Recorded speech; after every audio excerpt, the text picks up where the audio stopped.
yang sebagian memahami dalil secara lafzi, secara lafaz ataupun teks, ada yang memahami dalil secara maknawi. Ini yang mendasari terjadinya perbedaan pendapat di antara mereka.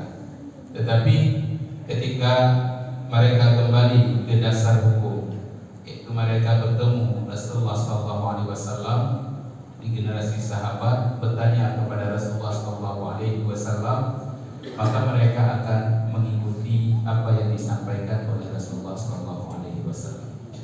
Jamaah yang dimuliakan oleh Allah, setelah generasi sahabat, begitu juga kibarut tabi'in, di sini muncullah mazhab-mazhab di dalam Islam. Mazhab-mazhab di dalam Islam itu disebutkan oleh para ulama kita cukup banyak, bukan hanya 4 mazhab.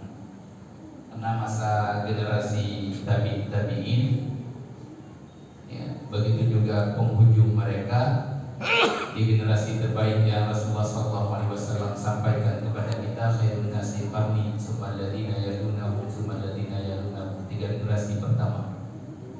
Ini para ulama cukup banyak dibandingkan awal. Para mujtahid ini cukup ramah, sehingga kebanyakan dari para ulama tersebut, dari para mujtahid tersebut, mereka bisa beristinbat hukum sendiri.